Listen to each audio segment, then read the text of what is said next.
የአቦል ዜና ቤተሰቦች ዛሬም ለእናንተ ይሆናሉ ያልናቸው መረጃዎች ይዘናል። በቅድሚያም ርዕሶቹን እናስደምጣቸዋለን። የኮንዶሚኒየም ተመዝጋቢዎች መግለጫ አወጡ። ብሔራዊ ባንክ ዶላር ወደ ውጭ ሀገር መላክ ፈቀደ። የፋኖ ኃይሎች ደብረ ታቦር ከተማ መግባታቸውን የክልሉ መንግስት አረጋገጠ። የአማራ ክልል ሰላምና ጸጥታ ቢሮ እየተካሄደ ያለው ውጊያ ከህወሓትና ከኤርትራ ጋር ጭምር ነው ሲል ገለጸ። የታሰሩት ፖለቲከኛ ትላንት መፈታታቸው ተረጋገጠ። የኢትዮጵያ መንግስትና የአፍሪካ ልማት ባንክ የገንዘብ ድጋፍ ስምምነት ተፈራረሙ።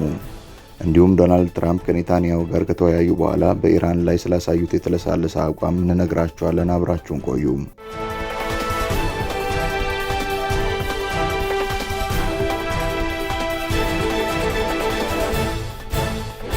ሰላም ጤና ይስጥልን። ይህ አቦል ዜና ነው። ክቡራን አድማጭ ተመልካቾቻችን ሰላማችሁ ይብዛ፣ ጤና፣ ፍቅር፣ ደስታ በእያንዳንዳችሁ ጎጆ ይግባ። ትኩሱን እፍታውን ለእናንተ ለተከበራችሁት ይዘን መጥተናል። ቻናላችንን ላይክ፣ ሼር እና ሰብስክራይብ በማድረግ አጣጥሙልን፣ ለወዳጅ ዘመድም አጋሩልን። እናመሰግናለን። ብሔራዊ ባንክ ዶላር ወደ ውጭ ሀገር መላክ ፈቀደ። ብሔራዊ ባንክ ኢትዮጵያ ውስጥ የሚኖሩ ኢትዮጵያውያን አሳማኝ ምክንያት በማቅረብ ውጭ ለሚኖሩ ቤተሰቦቻቸው ድጋፍ የሚውል ከባንክ አካውንታቸው እስከ $3000 መላክ እንዲችሉ ትላንት ባወጣው የተሻሻለ የውጭ ምንዛሪ ደንብ ፈቅዷል። ከውጭ ምንጮች በውጭ ምንዛሬ በስጦታ ወይም በድጋፍ መልክ ገንዘብ የሚያገኙ አትራፊ ድርጅቶች የቁጠባ ወይም ተንቀሳቃሽ የውጭ ምንዛሬ አካውንት መክፈት እንደሚችሉም ደንቡ ደንግጓል። ባንኮች ለትምህርት ወይም ሕክምና የቪዛ እና የአውሮፕላን ትኬት ማረጋገጫ ሳያስፈልግ እስከ $20,000 በውጭ ለሚገኙ አካላት ቅድሚያ ክፍያ መፈጸም እንደሚችሉም የተሻሻለው ደንብ ፈቅዷል። የውጭ ንግድ ድርጅቶች ትርፋቸውን በሙሉ ከኢትዮጵያ ማውጣት፣ የአገልግሎት ላኪዎች ሙሉውን የውጭ ምንዛሪያቸውን በራሳቸው የባንክ ሂሳብ ላልተወሰነ ጊዜ ማስቀመጥና ባንኮች የባንክ ሂሳብ ላላቸው ደንበኞች ዓለም አቀፍ ካርዶችን መስጠት እንደሚችሉም ተገልጧል። የውጭ ኩባንያዎች ማመልከቻና የውጭ ኢንቨስትመንት ፈቃዳቸውን ብቻ በማስገባት ከብሔራዊ ባንክ የፈቃድ ደብዳቤ ሳያስፈልጋቸው በማናቸውም የሀገር ውስጥ ባንክ አካውንት መክፈት እንደሚችሉም ደንቡ ላይ ተመላክቷል። የአማራ ክልል ሰላምና ጸጥታ ቢሮ እየተካሄደ ያለው ውጊያ ከህወሓትና ከኤርትራ ጋር ጭምር ነው ሲል ገለጸ። የአማራ ክልል ሰላምና ጸጥታ ቢሮ በአሁኑ ወቅት በአማራ ክልልም ሆነ በመላው ሀገሪቱ እየተካሄዱ ያሉ ግጭቶች አመራርና ሎጂስቲክስ የሚቀርብላቸው ከመቀሌና አስመራ ነው ሲል ገልጿል። ቢሮ ባወጣው መግለጫ ውጊያው ጽንፈኞች ሲል ከጠራቸው አካላት ጋር ብቻ ሳይሆን ከውጭና ከውስጥ ኃይሎች ጋር መሆኑን ህዝባችን እውነታውን ማወቅ ይኖርበታል ሲል ገልጿል። መግለጫው አክሎም ወልቃይት፣ ጠለምትና ራያን ለመቆጣጠር ዓላማ ያለው ቡድን ለውስጥ ጽንፈኛ ኃይሎች ተልዕኮ ሰጥቶ እያንቀሳቀሰ ይገኛል በማለት ከሷል። የዚህ ተልዕኮ ዋነኛ ግብ በየዞኑ በየወረዳው ግጭቶች በመፍጠር ወደ ድንበር የሚንቀሳቀሰው የመከላከያ ሰራዊት በየአካባቢው ተወጥሮ እንዲቆይ ማድረግ እንደሆነም ተጠቅሷል።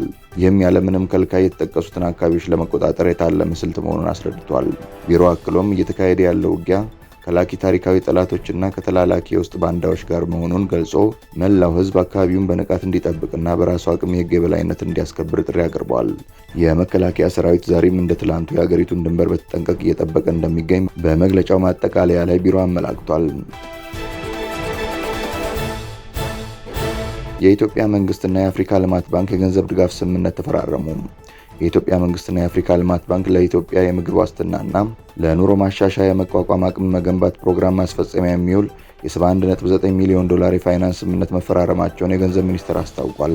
ሚኒስትሩ የካቲት 3 ቀን 2018 ዓ.ም ባወጣው መግለጫ ስምምነቱ በገንዘብ ሚኒስትሩ አቶ አህመድ ሺዴና በአፍሪካ ልማት ባንክ የምስራቅ አፍሪካ ዋና ዳይሬክተር አሌክስ ሙብሪ መካከል መፈረሙ ተገልጿል።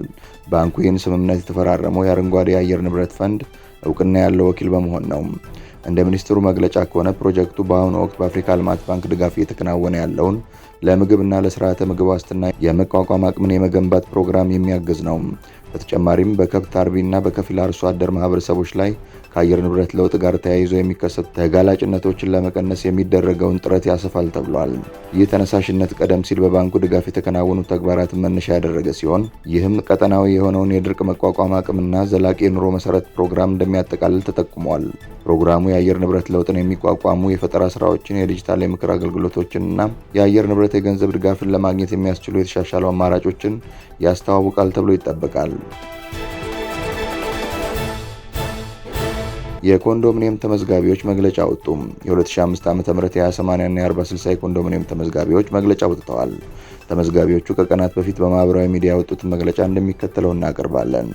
ባለፉት 13 ዓመታት የቤት ባለቤት ለመሆን በታማኝነት ስንጠባበቅ የቆየነው የ2005 ዓ.ም የኮንዶሚኒየም ተመዝጋቢዎች ጉዳይ አሁንም ድረስ ምላሽ የሚሻ አንገብጋቢ ጉዳይ ነው። ዜጎች በቆጠቡት ገንዘብና በገቡት ውል መሰረት የሚገባቸውን ቤት እንዲያገኙ መጠየቅ የፍትህ እንጂ የፖለቲካ ጥያቄ አይደለም። በማህበራዊ ሚዲያ ላይ የሚሰነዘሩ አላስፈላጊ አስተያየቶችም ሆኑ ትኩረት የሚቀይሩ ዘመቻዎች የቤት ፈላጊውን ችግር አይፈቱም። ይልቁንም የሚመለከታቸው የመንግስት አካላትና የአስተዳደር ኃላፊዎች ለዜጎች ትዕግስት እውቅና በመስጠት ግልጽና ተአማኒ የሆነ አሰራርን በመዘርጋት ለችግሩ ዘላቂ መፍትሄ እንዲሰጡ በአክብሮት እንጠይቃለን። ዓላማችን ግልጽ ነው። ውል ይከበር፣ የድሃው ድካም ይታሰብ፣ ተመዝጋቢውም ወደ ቤቱ ይግባ። ይህንንም ጥያቄ በሰላማዊና በሰለጠነ መንገድ ማቅረባችንን እንቀጥላለን። ባለፈው ዓመታት የኮንዶሚኒየም ግንባታ ዓላማውን ስቶ ለተመዝጋቢው ከመድረስ ይልቅ ለተለያዩ አካላት በማካካሻነትና በስጦታ መልክ ሲከፋፈል መቆየቱ ይታወቃል። ይህም በዜጎች ዘንድ ያለውን አመኔታ በእጅጉ ሲሸረሽር ቆይቷል። ይህ አሰራር ከዋናው የቤት ልማት ግብ የፈነገጠ ከመሆኑም በላይ የኮንዶሚኒየም ቦንድ ብድር ከ50 ቢሊዮን ብር በላይ ዕዳ ውስጥ እንዲዘፈቅ አንዱ ምክንያት ሆኗል። ባዶ የሆኑና በዕጣ የተላለፉ ቤቶች እንኳን ለተመዝጋቢው ተላልፈው ቢሆን ኖሮ የተወሰነውን የብድር ዕዳ መሸፈን በተቻለ ነበር። ይሁን እንጂ አሁንም ለብልሹ አሰራር የተጋለጡ ሁኔታዎች መታየታቸው ለተመዝጋቢው ትልቅ ስጋት ሆኗል። አሁን ላይ ያለን እምነትና ጥሪ የከተማ አስተዳደሩ አሁን ላይ ለጉዳዮች ትልቅ ትኩረት መስጠት እንደጀመረ እናምናለን። ይሁን እንጂ 20/80 እና 40/60 የ2005 ዓ.ም ተመዝጋቢዎች ጉዳይ ሳይቋጭ ትኩረት ወደ ሌላ አዲስ አጀንዳ እንዳይዞር እንጠይቃለን። ተመዝጋቢው አሁን ላይ ካለው የኑሮ ውድነትና የቤት ኪራይ ጫና አንጻር ከአቅም በላይ በሆነ ችግር ውስጥ እንደሚገኝ እንዲታወቅልን እንፈልጋለን። ከዚህም ቀደም የተፈጸሙ ስህተቶች እንዳይደገሙ ቤቶች ለታለመላቸው እውነተኛ ተመዝጋቢዎች ብቻ እንዲተላለፉ ጥብቅ ቁጥጥር እንዲደረግ እንጠይቃለን። የቤት ፈላጊው ተስፋ እንዲለመልም የከተማ አስተዳደሩ የገባውን ውል አክብሮ ለተመዝጋቢው ፍትህ እንዲያሰፍን በድጋሚ ጥሪያችንን እናቀርባለን ብለዋል። የፋኖ ኃይሎች ደብረታቦር ከተማ መግባታቸውን የክልሉ መንግስት አረጋገጠ። የአማራ ክልል ሰላምና ጸጥታ ቢሮ ባወጣው መግለጫ የፋኖን ታጣቂ ኃይሎች ተላላኪና ጽንፈኛ ሲል በመግለጽ እየተቀጠቀጠ ነው ሲል ጽፏል።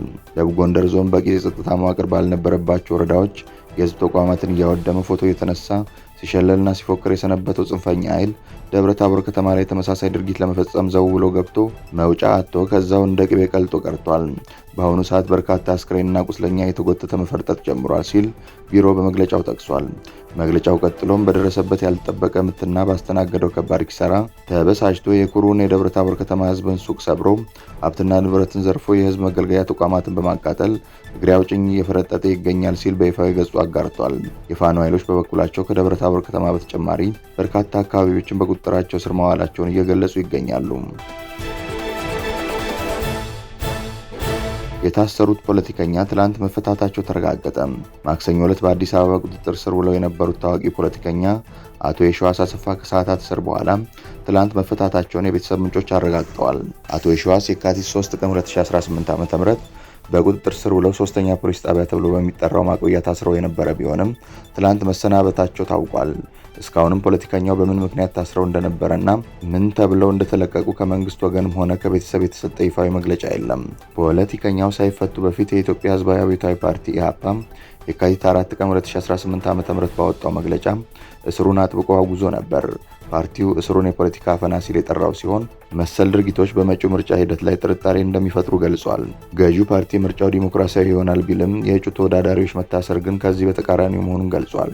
አቶ የሺዋስን ጨምሮ በፖለቲካ አመለካከታቸውና በሙያቸው የታሰሩ ጋዜጠኞች፣ የሰብአዊ መብት ተሟጋቾችና አንቂዎች በአስቸኳይ እንዲፈቱም አሳስቧል።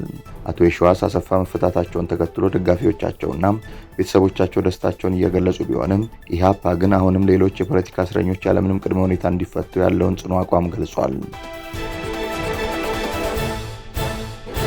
ዶናልድ ትራምፕ ከኢራን ጋር የሚደረገውን ውይይት ለማስቀጠል ወሰኑ። ፕሬዚዳንት ዶናልድ ትራምፕ ከእስራኤሉ ጠቅላይ ሚኒስትር ቤንጃሚን ኔታንያሁ ጋር ለ3 ሰዓታት የቆየ በጣም ጥሩ የተባለ ስብሰባ ካደረጉ በኋላ አሜሪካ ከኢራን ጋር የምታደርገው የኒውክሌር ድርድር እንዲቀጥል ፍላጎታቸው መሆኑን ገልጸዋል። ፕሬዚዳንት ትራምፕ እንዳሉት ከኔታንያሁ ጋር በነበረው ስብሰባ ላይ ምንም አይነት የመጨረሻ ውሳኔ ላይ ባይደረስም ከኢራን ጋር ስምምነት ላይ መድረስ ይቻል እንደሆነ ለማየት ድርድሩ እንዲቀጥል ለጠቅላይ ሚኒስትሩ በጽኑ መናገራቸውን ገልጸዋል። ስምምነት ላይ መድረስ ከተቻለ ያ የኔ ምርጫ መሆኑን ለጠቅላይ ሚኒስትሩ አሳውቄያለሁ ብለዋል። ይሁን እንጂ ኔታንያሁ በዚህ ድርድር ሀሳብ ላይ ስላላቸው አቋም ትራምፕ የጠቀሱት ነገር የለም። ፕሬዝዳንቱ አክለውም ለቴህራን ጠንካራ ማስጠንቀቂያ አስተላልፈዋል። ባለፈው ጊዜ ኢራን ስምምነት ላለማድረግ በወሰነችበት ወቅት ሚድናይት ሀመር በተባለው እርምጃ ተመትታለች። ያ ደግሞ ለነሱ አልበጃቸውም ብለዋል። ይህም እንደ አውሮፓውያን አቆጣጠር በሰኔ 2025 አሜሪካ በ3 የኢራን ዋና ዋና የኒውክሌር ጣቢያዎች ላይ ሰነዘረችውን ጥቃት የሚያመለክት ነው። በዚህኛው ዙር ይበልጥ ምክንያታዊና ኃላፊነት የተሞላበት ውሳኔ ይወስዳሉ ብዬ ተስፋ አደርጋለሁ ሲሉ አክለዋል። ሁለቱ መሪዎች በጋዛና በጥቅሉ በቀጠናው ስላለው ታላቅ መሻሻል መወያየታቸውንም ትራምፕ ጠቅሰዋል። በሌላ በኩል ምክትል ፕሬዝዳንት ጄዲ ቫንስ በኢራን ስላለው አገዛዝ በሰጡት አስተያየት የኢራን ሕዝብ አገዛዙን መጣል ከፈለገ ያ የነሱ ፋንታ ነው በማለት የአሜሪካን ቀጥተኛ ጣልቃ ገብነት አለመኖር የሚጠቁም ሀሳብ ሰንዝረዋል። ክቡራን አድማጭ ተመልካቾቻችን ስለተከታተላችሁ እናመሰግናለን። የደወል ምልክቷን በመጫን አቦላችንን በትኩሱና በፍታው ሁልጊዜ እንዲደርሳችሁ አድርጉም። ለወዳጆቻችሁም በፍቅርና በቅንነት አጋሩ። ጡም ቡናችንን አቦል ግብዣችንን ይዘን ወደ በኋላ እንመለሳለን።